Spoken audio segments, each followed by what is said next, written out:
Linji gwida tal-Awtorità tax-Xandir ser ikunu qed jaraw li tiżdied il-preżenza tan-nisa fuq ix-xandir Malti. Dan wara l-istudju fir-rapport annwali għas-sena li għaddiet maħruġ mill-Awtorità tax-Xandir wera kif hemm diskrepanza bejn in-numru ta' ppreżentaturi irġiel u dawk nisa. Fil-fatt ir-rapport juri kif kważi 67% tal-preżentaturi, ġurnalisti u kummentaturi li jippreżentaw programmi ta' diskussjoni u ġrajiet kurrenti huma irġiel. Dan fil-waqt li ftit aktar minn 41% huma nisa.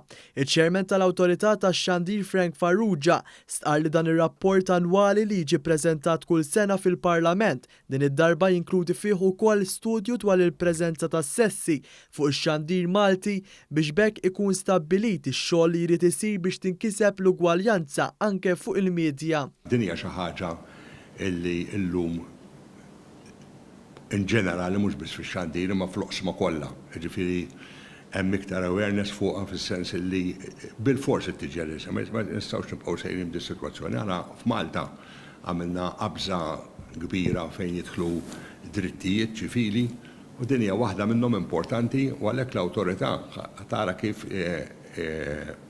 tiġi attwata. Fejn mhux ħad tiġi attwata jista' jkun hemm sitwazzjonijiet fejn nibdew nagħmlu penali wkoll.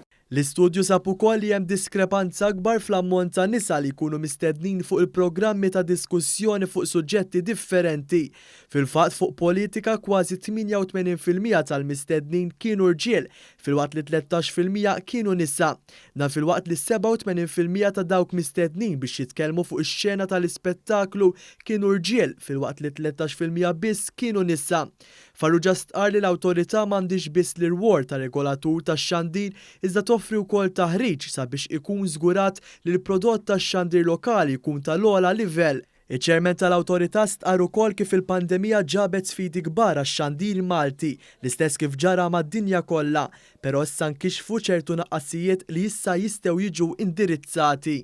Naħseb li darb'oħra jekk Alla ħares qatt nerġa' ngħid terġa' tiġri se nkunu preparati iktar u se nkunu nofru prodott aħjar.